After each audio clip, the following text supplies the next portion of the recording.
Welcome everybody to this week's journal body meeting. Hello. We have a guest speaker, Chris. I'll let him introduce himself when he gets there, but he's a former Cyber SEAL alum we're excited to have. Yeah. Please sign in. Who's in it? Even though 3 of you don't have to sign in. About the rest of you plus one are executives, so it's fine. But we know it's okay. Oh wait, do executives not have to sign in? Please sign in as an executive. So. Otherwise, you don't get the break. Yeah. It was my first day. Fired. Just some quick announcements. CTF wise, NCL, we have closed those. So if you didn't sign up, sorry about your luck. Hugh, I looked at the numbers. It's like 14. Is that right? Ish, give or take. Yeah, sure. So probably have like 3 teams to fight the bet. We'll figure that out later. But if you're competing, these are the dates for that. Just be aware of that. Early April, what was that day? We decided on a date for our like internal mini CTF thing. We decided on, I think it was April 13th. So the weekend in between NCL, we're gonna have like a 4-hour thing where we'll be hosting a mini CTF. Basically, it's gonna be like a bunch of we're not gonna be focusing on the actual problems side of it, mainly just like if we can maintain it, cool stuff like that. It's kind of like a mini CTF inside of it because we also want you guys to try and like break it. So yeah. Next week we have Coleman Kane from Deep Seas coming in. He's also a former professor here, which I didn't know, but he apparently taught the malware analysis class at CS before, so it should be cool. And then the week after that, we have no meetings to spring break. So what do you do? If you weren't here last week, we talked about this research paper I found. It's called Volt Schemer. Basically, people were able to like heat things up and blow them up with like wireless phone chargers. It's a pretty cool read. If you're interested on it, just look at Volt Schemer and you'll find it pretty easily. That is all I have. So with that, I will give it to you, Chris. Take it away. Also, that key is very touchy. So I didn't realize you guys have Coleman Kane coming in next week, but he's actually a much better malware analysis person than I am. He actually used to teach the malware analysis course here when I was an undergrad, and then he was in charge of malware detection at the GE Aviation SOC just up the road, 75. So he's actually a very, very smart guy, and I think probably one of the slides in here is a derivative of some of his work. But just some disclaimers. I'm kind of here like just as me. There's no Cisco Talos or anything behind this. I just got a lot of this out of this club, so I'm trying to give back to it. But who am I? I'm a security research engineer at Cisco Talos. That means that I look at malware and I turn it into detection for malware. That's a pretty open-ended loop. So that can be anything from a small web exploit that's really well defined, and we can actually write perfect coverage for it. So if you ever see it, we'll be able to take it off the internet, all the way to here's a dropper that someone found, just a random piece of JavaScript, and we have to work up from that to find everything in that sample chain around it to then write coverage for everything in that chain, including techniques and files within it. I also got my master's in CS end of last year through ASU. I don't know if anyone here remembers, but Zardis, so the guy kind of behind Cone College, or foundational member of it, and then previous captain of Shellfish, actually came to one of our talks came and gave a talk in 2019, right before COVID. I think his presentation on anger is still on the YouTube channel. It's ANGR, the symbolic analysis tool. I don't have any certifications, so a lot of people think you need certs to get into this kind of work. You really don't. You just need to have practice and know what you're doing. And certs are a way to build that very small for very focused areas, but you really don't want them. I actually helped start Cyber EC, so I was a member before it was even a club. Those were some weird days. I'm glad to see it's still thriving and has survived, having basically 5 members during COVID. Also, within the last year, I played in the Hackasat finals in Vegas. Chad, were you there? I thought you were. Okay. That's the first CTF in space, the actual end platform for it this year was a 3U small sat, CubeSat. So we would write small programs, and then they'd send it up to basically a sandbox environment on the cloud, like literally a satellite, and then we try to break out of the satellite environment, which is super cool. They kept it a lot more controlled than the simulator. We weren't allowed to spin the satellite out of orbit. I don't know why. So this talks on malware detection, which is kind of this big nebulous thing that most people don't really understand until they're doing it, which is awesome because it's, pretty important. So just to start off today, we're going to talk about what is malware? Well, that's pretty simple. Malware is really just software. It's software that does really interesting things and really interacts with other software in interesting ways. Anyone kind of like on the more exploity end of CTF should really understand kind of how that gets weird very quickly. But the thing is that it's still software. And we can actually identify how it behaves and what it's trying to do without even running it. We don't really dive into a lot of techniques exactly on here, but if you import like open file, the function, you're probably going to open a file in your software. And there's ways of obfuscating imports and things like that we can then identify the obfuscation as well. We'll get into that. But yeah, it has to follow all the rules that software does. So user space processes really exist within a box that the kernel kind of controls the ins and outs. So if you want to, say, get network information, get a file off the disk, you really have to ask the kernel to do that for you. So if you're in that box, we can see what goes in and out of that box. That's what instrumentation is. That's what syscall tracing is. Many other examples. And if you want to call a function that's within that box, by a library, you have to have a pointer to that library eventually. But you also don't ever really know if the function that you're calling is the one that you expect to call. So it might be an instrument sandbox. But yeah, if you want to actually accomplish something, you have to have software to do that in your box, or you have to have a way to find the software that does that for you and put it in the box, which is writing software and loading software. Malware is also not just one file, so I kind of touched on this already. This is actually a diagram of the Bleak Rat campaign from Talos' own blog. A lot, probably 99% of malware that you actually see on the internet starts as some terrible email that someone puts on. We'll kind of get into that a little bit.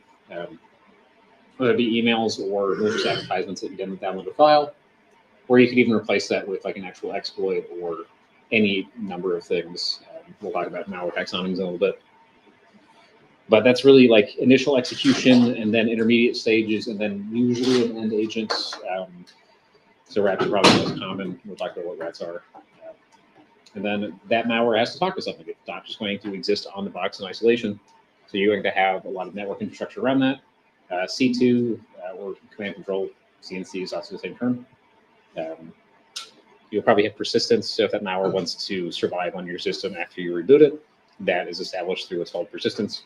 That could be as simple as dropping an auto run file to replacing some core component of your operating system, which again is just files. So,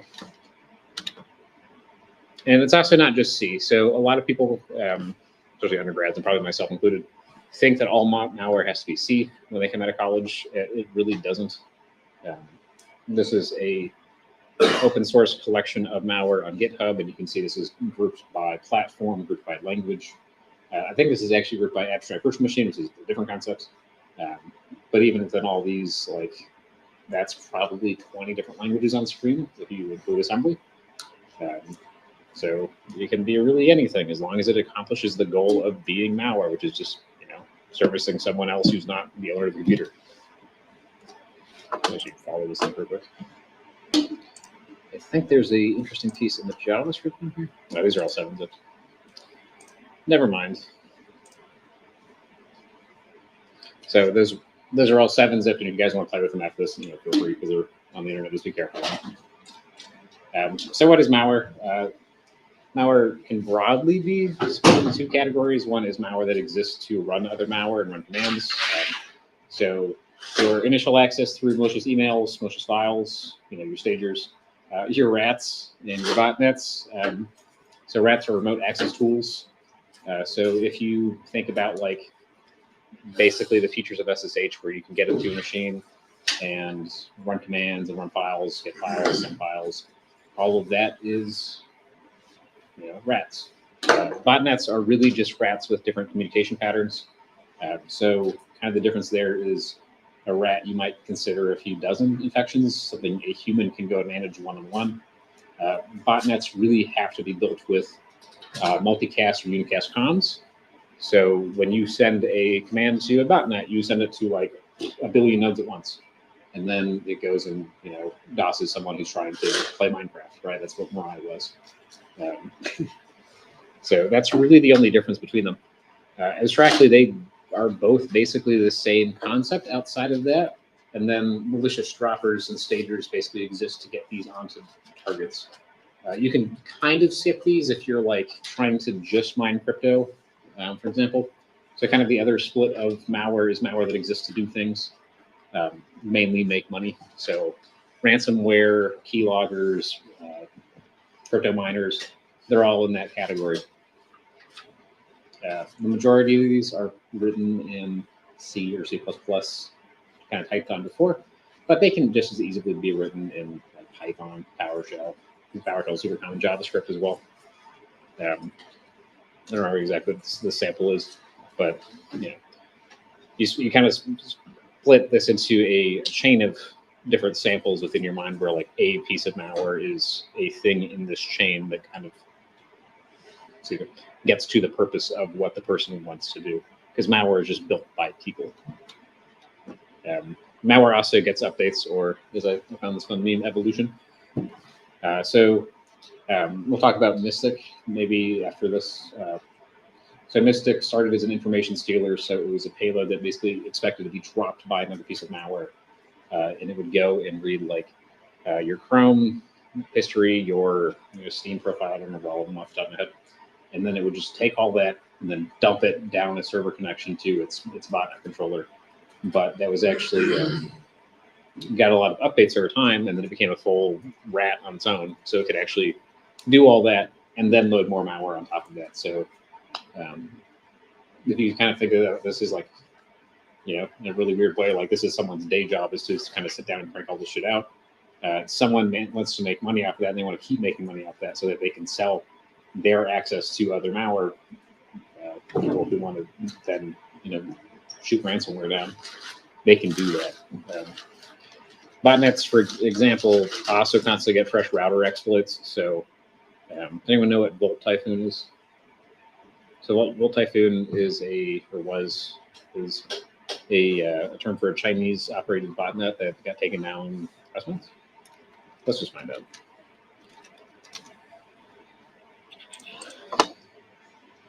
So this was a mostly router-based botnet. It had a few other agents associated with it. That CISA did a big operation against FBI, took down their main control nodes. So, if there's a numbers on it. But basically, this botnet spread semi-automatically, where there was a set of control nodes that would then issue updates down to samples, but the agents themselves were able to basically look around in their local like Class C network slices, and then find other vulnerable routers and then pivot into them. So it would just keep spreading. Isn't there another Chinese botnet similar to this one? Yeah, probably a ton. Literally just like embedded the botnet into Chinese manufactured routers, like during the manufacturing, and then when you get like shipped out like to the US or wherever, it's like, yeah, I thought I heard something about that. The term you're looking for is supply chain attack.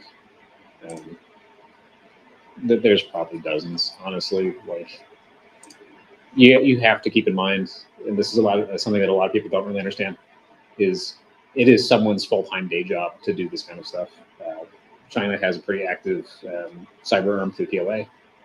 Like states do this, so if you want to be like super military power, you're doing this. if you want to make a bunch of money and you live in some terrible country that's constantly getting bombed, you're probably doing this too. Probably 90% of the malware that we see at Talos comes from Russia or China, and then like the remaining 10% probably comes from like third world countries, just because it's more lucrative for people to just crank this stuff out than it is to actually work there.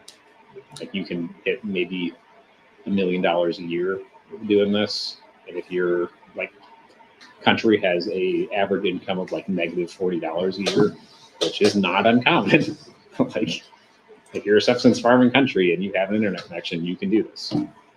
So some people make it their full-time job to do this, and then obviously states do it too. I guess this is also multi-fin. So yeah, KB. I think it got a lot of initial infections based on supply chain attacks, but I don't really know its full history. But additional reading. Okay. Yeah, so a lot of updates are also to evade detection. So what we'll kind of see in the industry is this cat and mouse game of a sample goes out, people find it through, people on endpoint right-clicking, say, scan this file, is it malware, and then automated detection finding that for novel samples, or just kind of like over time, people figure out things exist. So if a botnet gets too big, it's really fucking loud. When you consider like all the traffic on the internet, you hit even 1%, people are paying attention to you. Like that's an absurd amount of traffic. And some of the botnets have done that before. There was, I think last year, the HTTP3 rapid reset. You're nodding your head.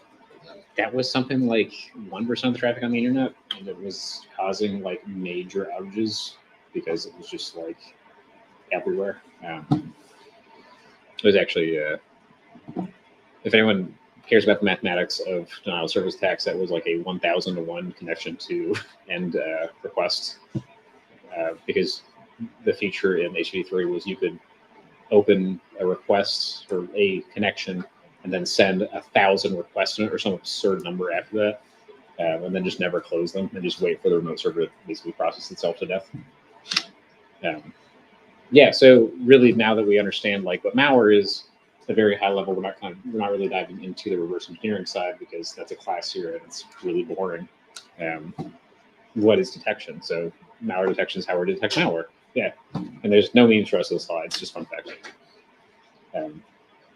So this kind of hits an interesting slider, which is anything in security has to balance usability and then actually being secure.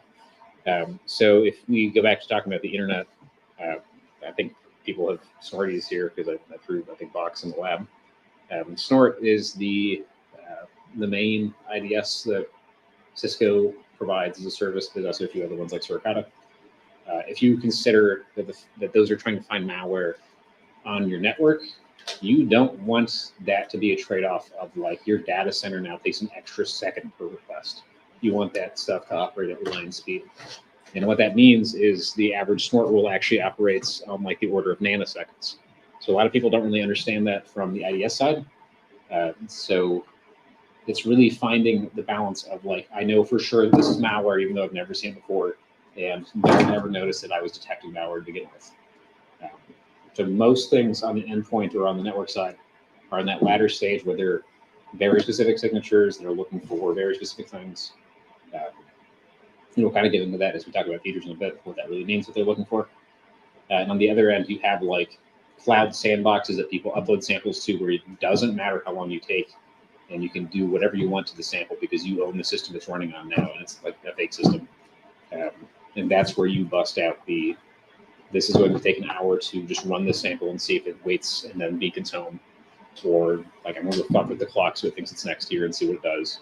Or any number of instrumentation on like, now I've hooked the entire kernel, what did this sample do? Things that you can't do on endpoint, especially if they have high requirements. So features are extracted from malware. This broadly falls into contents, network behavior, and system behavior. Contents being like the actual bytes of the sample. So if you think about like an exe, like the bytes of a assembly function would be a feature. There's really no limit here. the names of functions. It imports the actual the whole import section. If you just take a hash of that, that's a feature too. Network behavior, so what it's connecting to, and then system behavior, so really what system functions it's calling. On Windows, that's your kernel 32 type API. On Linux, that's syscalls. They're really both syscalls, but Windows doesn't call them syscalls. So in detection, you typically take those features and make them available to a query engine. So basically everything is just really, really fancy string matching. That's all that malware detection is. You hear people talk about heuristics. You hear people talk about AI-driven detection. That is all based on finding those features and extracting them to an engine that can represent a query. Specific queries can identify malicious samples. So if you see, does anyone know what load library and get proc address are used for? Or inversely, Linux version deal up and deal sim. So you would use those in the malware sample to open an arbitrary library on the host and then call functions out of it. So if you don't want to look like you're calling, running a shell command, start process, create process in Windows, or exec in Linux, for example, you could go and manually load libc and find exec within it, or you could go and manually load. I think it's in kernel 32, might be an MCDLL, and then call get process out of that. So you can have no imports on your file except for two functions. And really, you don't even need both those functions. We'll talk about it a little bit. But identifying that a sample does that to begin with is a single feature that then becomes a heuristic. So a sample importing, a dynamic loading function that nobody in their right mind would use is one thing, and then having network communications in it is another. Probably the best example I can give out of this is there's a tool called Kappa that probably does this a lot more visually than my description. So if you point Kappa capabilities tool at a arbitrary suspicious exe, you will get back a list of what Kappa thinks it can do.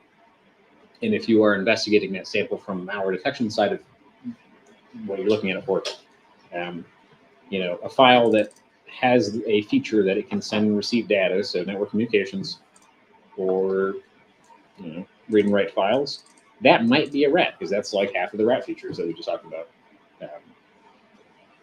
Let's see. Create a registry key and create a process, so that's persistence and running shell commands respectively. This is a piece of malware. And those are features. This is a list of features. They're not a comprehensive list of features because there is no comprehensive list of features, but you could easily write this is a rule. That's exactly what this rules are. This is a rule. This is a rule. This is a rule. All these together is this known sample, right? So that's really what heuristics are. And those kind of range from broad queries to basically one heuristic at a time of kind of going back to that same example. It opens a socket, back all the way to narrow queries where it opens a socket and it does all those features and it has this specific IP in it. That's a sample. That's a known sample. So those narrow queries kind of counterintuitively have more things inside of them where they're looking for those smaller, more specific clusters. Those are the samples. Those are the detection rules that usually find individual samples. Counterintuitively, those are also typically a lot faster because you're usually writing those based on things that can be pulled out at those very quick speeds. So like we talked about before, detection is a trade-off of not just speed, but also accuracy. So that first broad query that I just gave the example of it can load a library. We just false positive on Google Chrome because that's one of its main features is it can load libraries as plugins. So if you write just that as a rule and you send out to the world, you're going to take down the internet because no one will be able to open any browser. That's not good. So there's a balance of, I know generally what I'm looking for, and I want to be able to account for possible evasion techniques that the target might do. And I know that I've just taken down all the email servers on the internet, which Alice has kind of done before. It's not great. And then you have to also balance the complexity type of detection queries you're actually doing, which that's just how fast can this rule run. So kind of putting this into practice, snort IDS signatures, which we talked about before, and we'll see examples at the end. Those are basically really fancy string matches that happen really fast. Snort actually operates in a tiered model where you have a limited amount of data that you can actually scan through to begin with, and then you say this is like my fast pattern, which is if you see this text, evaluate the full rule after this because it's so much faster to do it this way. And then after that fast pattern gets hit, Snort kicks over into full parse mode for that packet. So then we can see like, okay, give me all the HTTP fields, like parse the entire packet. Tell me what the request and the response look like. We can do a lot more things as soon as we, gear up. So it doesn't all have to be super fast, but it has to be like 99% of the time when you're looking at benign traffic, it has to be as fast as possible. Sandbox behavior signatures, again, kind of the opposite, where you have a lot more rich detail there.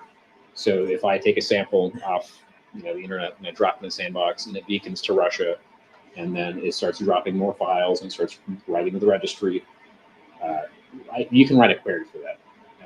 There's a detection language called Sigma that has kind of become more popular recently. Yara can also kind of be tricked into doing it, which we'll cover in a little bit.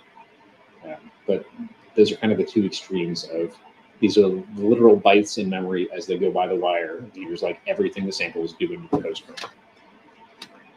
So just to really hammer this home, this is really what this average computer breaks down to conceptually. You have like the network or the external peripherals, but networks really all we care about for now. You have the disk, you have the user process, and then you have the kernel sitting between all of those. So if you say want to read a file, what you're effectively doing is asking the kernel through a syscall, like, hey, like, can I access this file? Can I read it? Please give me the bytes, and then it gives it to you as a through the the open, the read, and fopen, fread in C, or through annoyingly create file is open file for Windows. Well, that's all going to the kernel. Doesn't matter what your operating system is. What's interesting here is that the user process actually doesn't know what this looks like. So there's a lot of interesting things you can do to trick it into having a fake disk underneath of it. Linux, this is just a feature. This is what root jails are. So think about a Docker container that like starts and then it's like in a different file system that thinks it's a different operating system. That's all that is. It's a few more things on top of that. But similarly with the network, if you want to access anything, like your user process doesn't know what hardware you're talking to, it doesn't know how to run your network drivers, it doesn't know how to send anything to your card. That's all done through the kernel, and that's abstracted typically through the Berkeley socket interface. So you've got any socket programming, that's the Berkeley socket interface. Or Windows has INET, or a few other ones. If you want to do more easily HTTP quotes on Windows, that's all that's doing. So most of these detection instrumentations happen in the kernel. Kernel malware detection, its own weird box of worms that we're not going to open.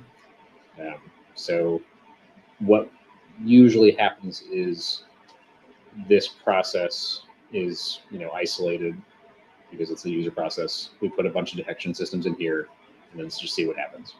So if you take, anyone ever use old McAfee where like it took 30 minutes just for like your computer to turn on? That was just a really bad version of this where every time your computer turned on, it would just scan the entire disk, and then every time you asked it to do anything with a file, so your user process is like, hey, can I open this file? It would scan that file again, regardless of if it had just been scanned. It had no caching. So that's why those systems were so slow for so long. So that's kind of the abstraction there. We kind of talked about this already, but just to kind of drill down on this a little bit more, network detection is largely packet and then payload based. So if you think about like an HTTP request, you have a request and a response. Both of those kind of break into the headers, which is the more metadata about what you're requesting, and the body, which is either what you requested or data you're sending to the server. Both of those conceptually are documents, the bodies at least, and then you have metadata is just the headers. You can kind of treat the body as a file, but not really. It's not exactly one-to-one translation. But what's interesting with network stuff is you can actually observe all of that externally. It doesn't have to be on the local system. That's why we have centralized firewalls on networks. That's why we have like SSL proxies in corporate environments. that's what those are doing. Memory and file contents are typically observed on the endpoint. So if you have, pretty much the only chance you have of seeing that from a different device is if you're like sending an email.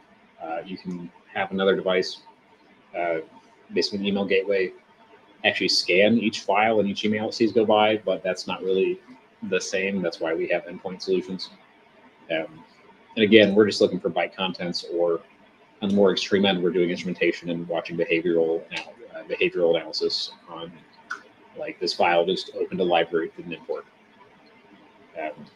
On-disk information can actually be less accurate. So if you're encountering very aggressive obfuscation techniques, where basically every time the binary is seen, it's a different compiled version, and each version looks wildly different, which we'll talk about obfuscation a little bit.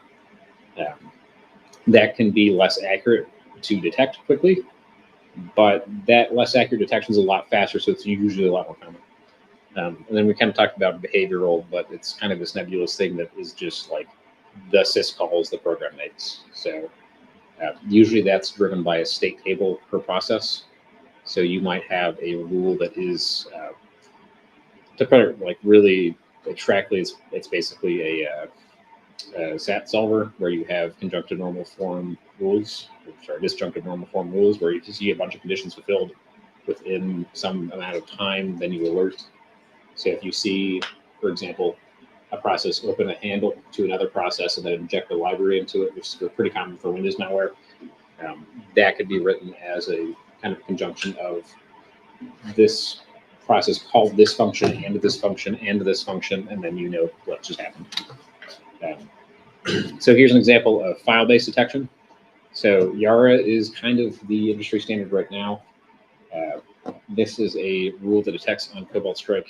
Does anyone know what Cobalt Strike is? So Cobalt Strike and Metasploit are kind of similar exploitation frameworks. Cobalt Strike's more of a malware framework than it is an exploit framework. And Cobalt has a corresponding malware to it called Beacon.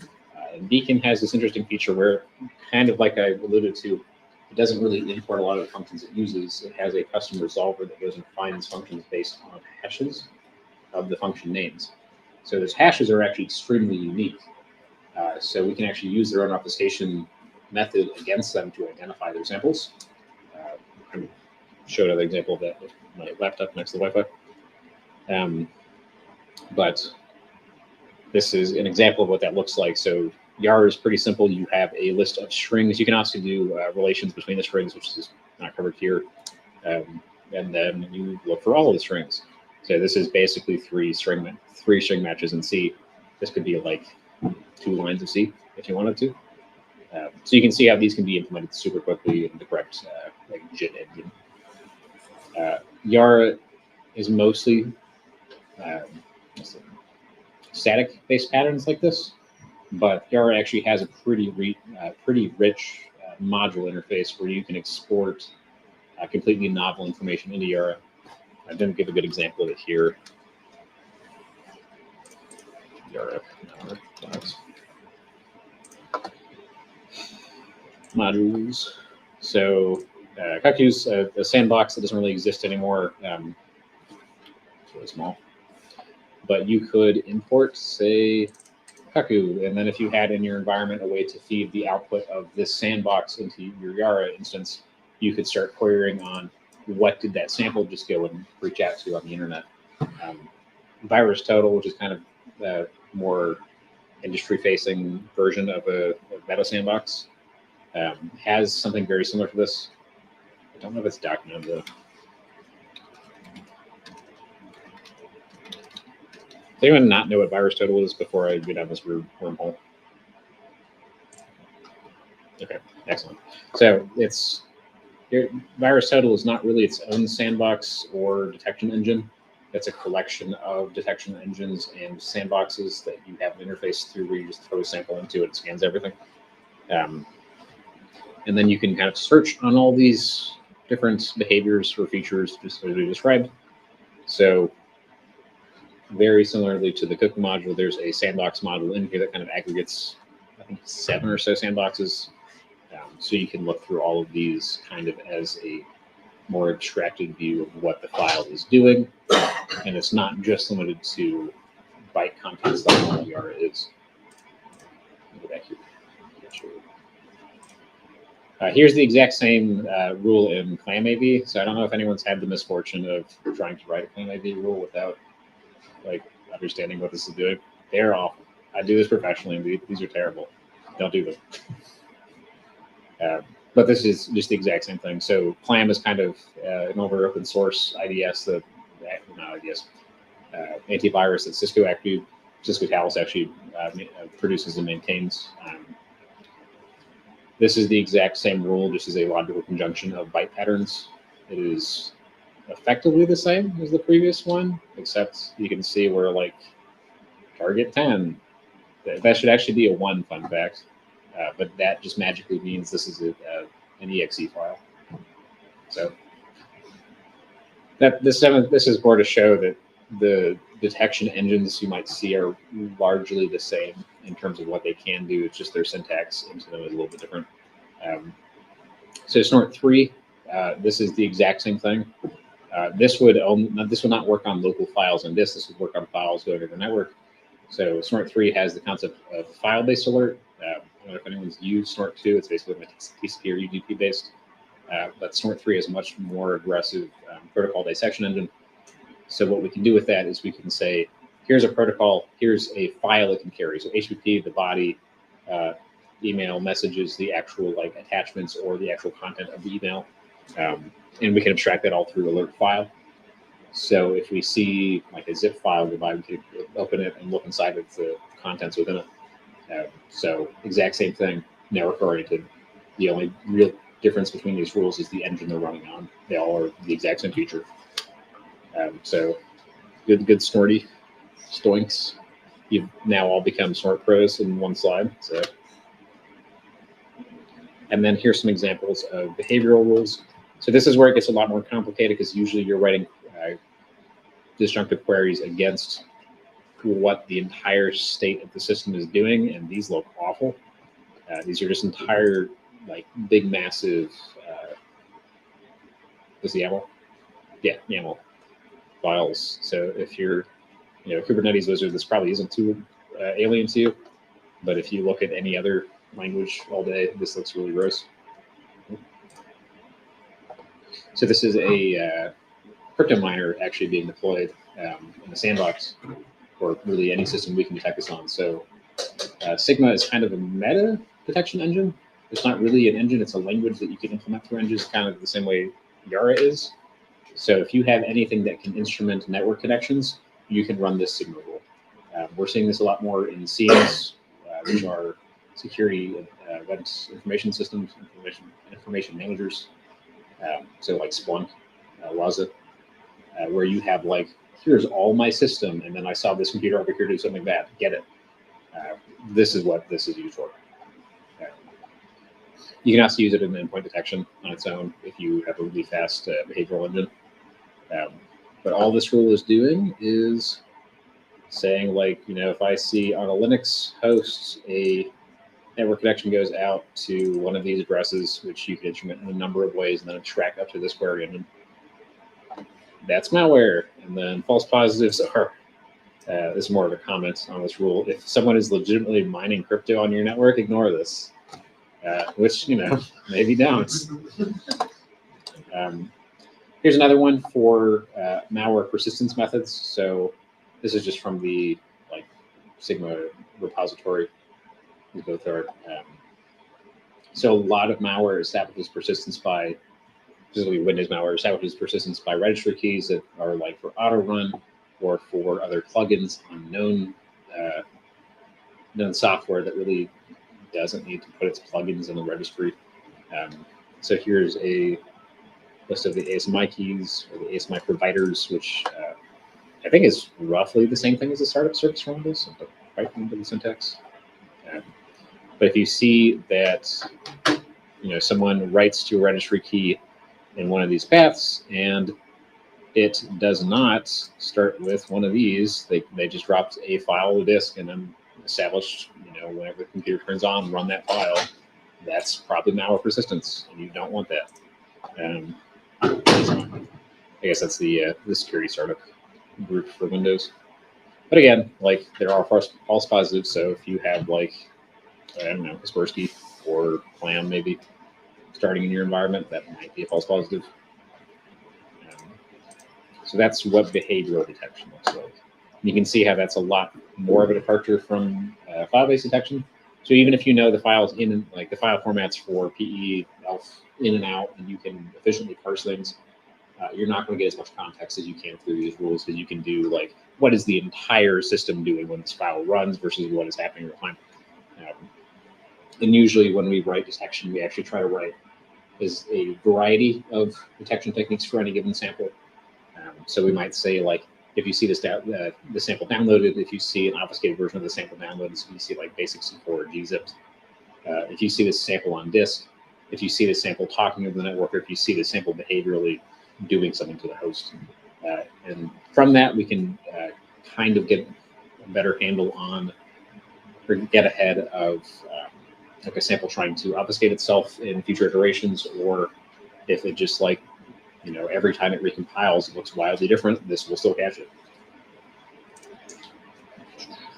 So beyond basic detection, so this is my last slide, and it is very information dense. So does anyone not know what a SIEM is? SEIM. Okay, you don't know? Excellent. So SIEM and SOAR are kind of the, how do you take all this information and then scale it up to like the corporate environment.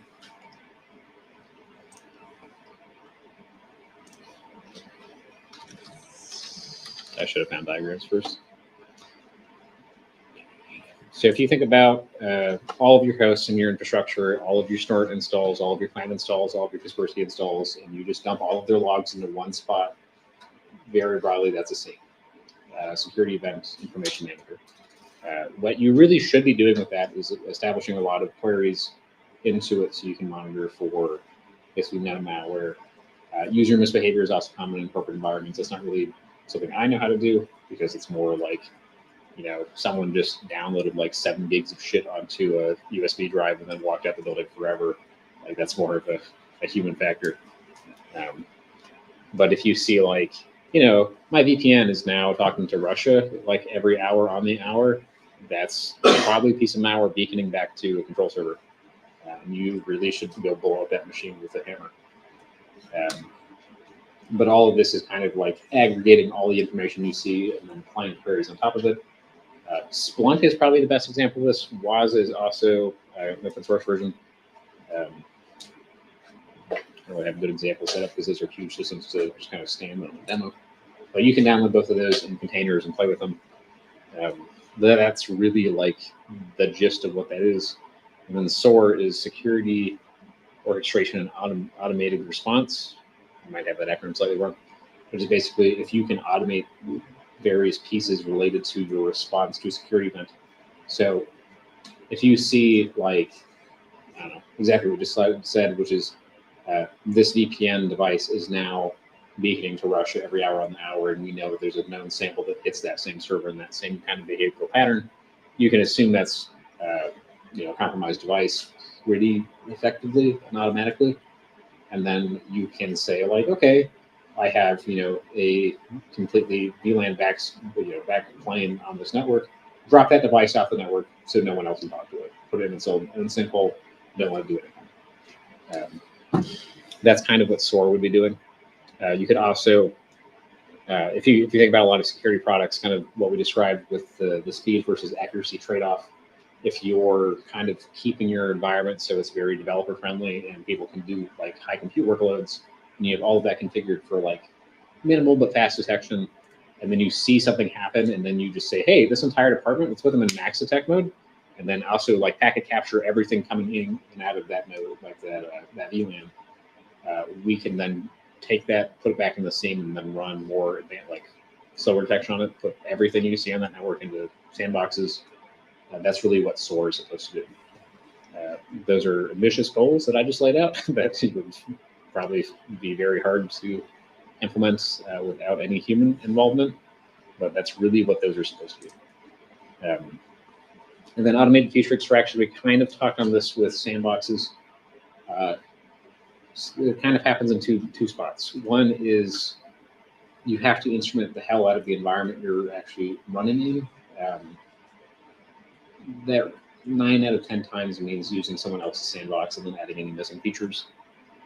If anyone has ever like stared in GDB long enough, you understand that like you can just do that to things and then do really weird binary hooking. Where that gets weird is like higher level languages, scripting languages, Java or JavaScript, Bash, etc., where you really don't have like an exe that runs, you have a sample that runs and can be obfuscated to hell. So JavaScript is kind of known as like the language of compiler nerds, which a lot of people don't think about that way, but it absolutely is. Malware obfuscation techniques typically involve basically the opposite of compiler passes. So what a modern compiler will do is it takes your AST, your abstract syntax tree of what the program is trying to do. It tries to reduce nodes out of that as much as possible to make it smaller. But what you see a lot of malware doing through their obfuscation pattern is the exact opposite. They will introduce needless complexity into their syntax tree. And what that has the effect of doing is making it look really weird and random. And like every time you see it, it might look drastically different, but still do the same thing. So sandboxes, especially behavioral sandboxes that can extract like what the sample is actually doing, help you defeat a lot of them. And automated detection in terms of finding new samples. This really means honeypots. I feel like in my undergrad, I didn't really appreciate what honeypots were and what they were used for. Let me find this article. But if you think about just putting a bunch of shit on the internet and then just anything that connects to it, that's malicious. Yeah, that's really the basis of what honeypot is. Does anyone not know what Shodan is? So Shodan is kind of a search engine for like the services of the internet versus like Google is content of the internet. Shodan is like, this is a computer in this country running this thing. This is an article from Volmcheck on how many Confluence honeypots exist, and I'll skip straight to the end here because it's kind of boring. They came to the conclusion that probably 95-ish% of actual Confluence instances that are indexed in Shodan are just honeypots of people waiting for people to find commodity Confluence exploits that have already been reported and then just like shove crypto miners or ransomware down that pipe. So if you see like Confluence CVEs go by on the news, this is where people are probably sending their malware samples after that happens, is because they just don't know that these are out there unless they go and probe for them. Your average, like, live in a -40 per year GDP environment, people are not going to be advanced enough to really know how to go out and find these honeypots, or at least have the time or really the care to do it. Because the cost or the trade-off of hitting one of these versus hitting one of these is like they lose a few days.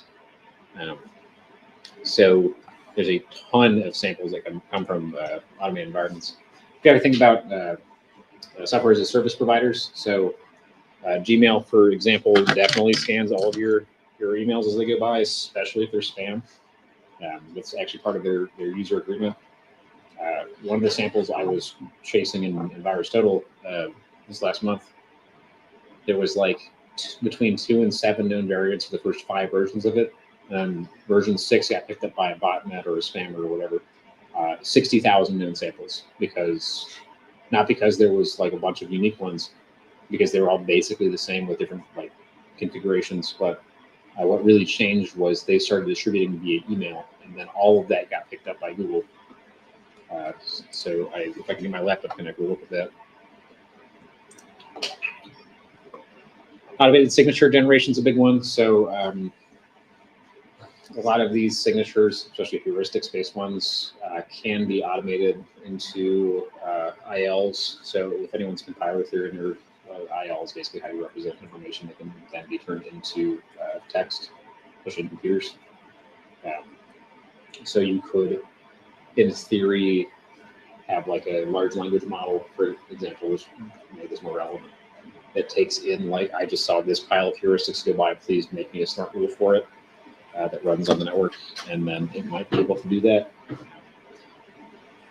Typically, those are not fielded rules. Those are more like you take because this really becomes a data science problem, extracting features and then crunching through those features as fast and as accurately as possible, which is literally just unsupervised learning or supervised learning, if you know what a sample is.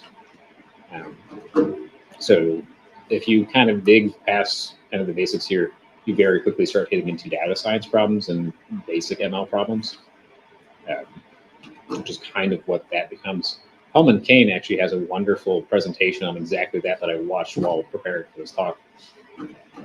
And then leveraging partial detection. So kind of going back to that confluence honeypot nonsense is if one of those gets hit with a piece of known ransomware, but an unknown exploit, the chance that we now have captured that exploit and can go identify it is drastically magnified just by us being able to identify that ransomware, let alone the fact that that's already sandboxed. So kind of going back to our very early slide here,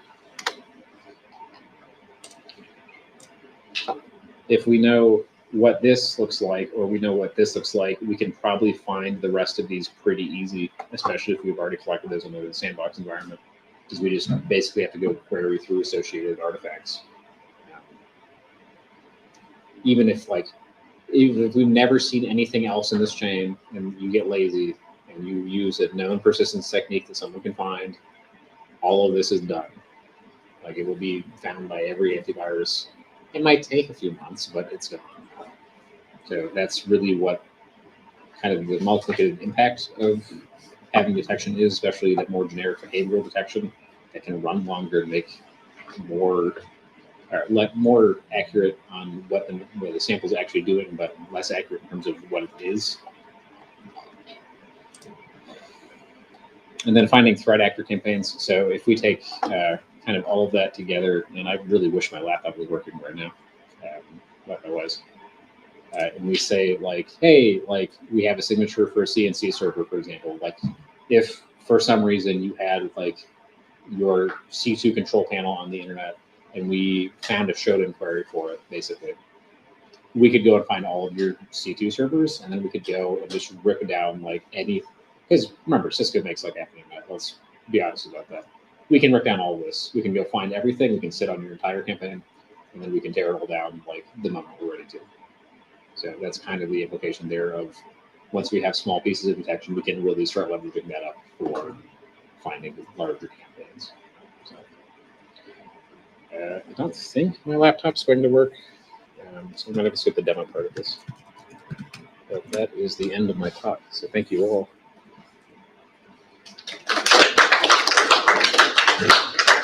My laptop actually is working, so I'll do the demo after. So. Any questions? So like when you're talking about putting malware inside a sandbox, right? What do you do if that malware is built in such a way where it detects it's in a sandbox and doesn't do it? Yeah, so that's actually a very interesting problem. So without knowing you've just described the halting problem, which is given a program, will it actually run or not? You think that's a hard problem from the academic side of computer science, because it is. And then you realize like most programs tend to run. So if you have a sample that just sits on basically a spin lock forever or just immediately quits, that might be suspicious of itself. And then if you combine that with static detection methods of like, hey, like this file has no imports, like you can do a lot of inference very quickly. Like again, that's just taking those smaller heuristics and then kind of stacking them on top of each other. So it's not just this sample didn't run, it's this sample didn't run, and it has like weird ass strings in it that are usually like, you know, it has a static crypto library, for example, which like nobody has a static crypto library unless they're doing like AI type research. Or not AI research, like signal point-to-point communications. Or also the sample has like other strings in it that like it's calling PowerShell, but like we can see that from a call trace back. Like you can do a lot with static analysis, especially if you don't have a time constraint. So it's usually not just the sample didn't run, it's the sample didn't run and all this other shit happened. You can have samples that say like anyone that ever wrote a command line tool, it probably expects like a certain number of arguments given to it, and where it prints a help message and quit. You can have that, and if it's not like, oh, this thing opens a shell socket and then can also run processes and then also like expects to run as admin, like that looks way different from heuristic standpoint. There's also things you can do with symbolic analysis. We didn't really touch on this. Symbolic analysis is kind of the answer to that partially, which is you find stopping points in the program and then you just don't stop. It's a little bit more advanced, so it takes a lot of compute power to get right. But again, like you're just kind of circumventing the whole thing problem. Do you guys publish Snort as a black box, or are the rules documented? Snort is completely open source. So Snort 3 on Git, it's in its own repository. It's a C++ CMake project, so it might take some finagling to get building.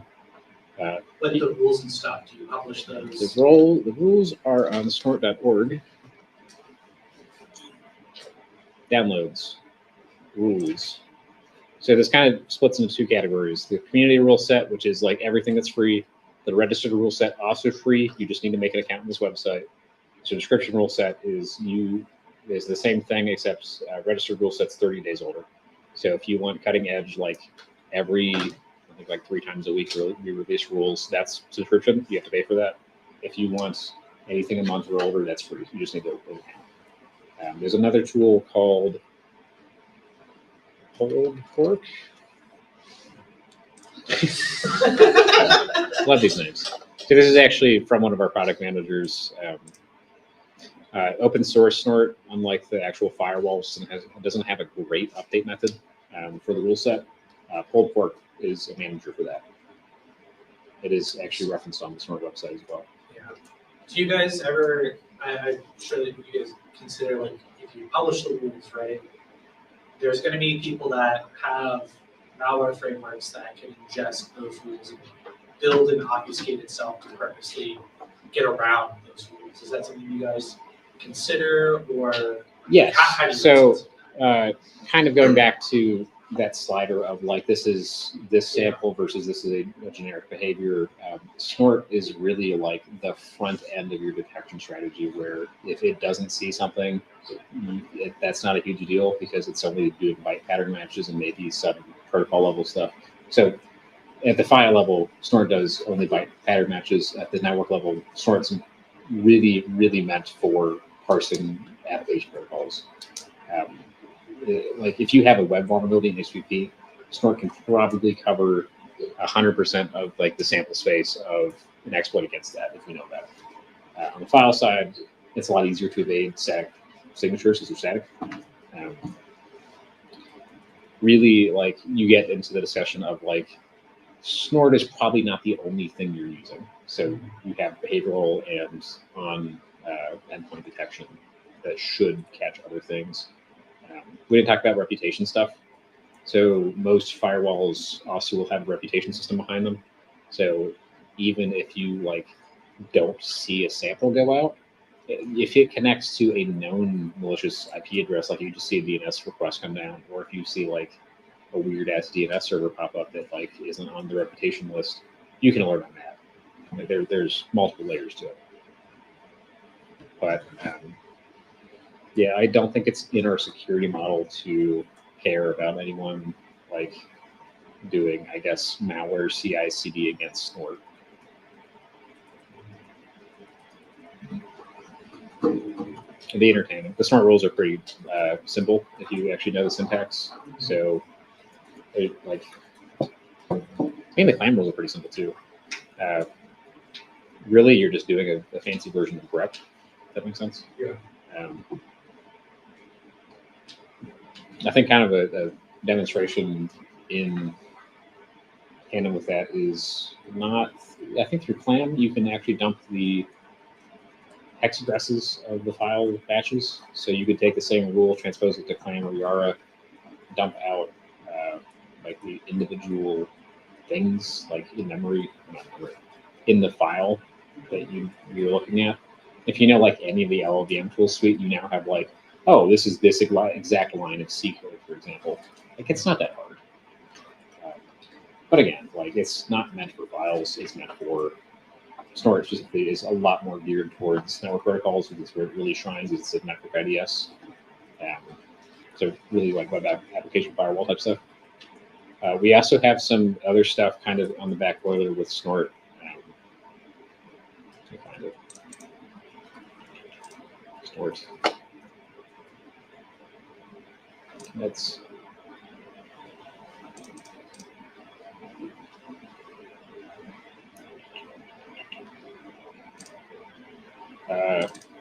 I would go look at what this is. This is Kaizen, which is a feature that's not quite documented in Snort yet. It will be very interesting when it's released. So you guys want to keep your eyes on that. We'll have more Snort supremacy to come.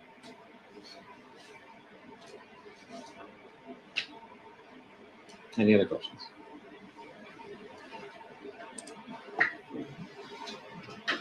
Cool. All right, we're gonna post this out. Yeah, so for those watching online, we're going to end the stream. You guys are watching. See you next week.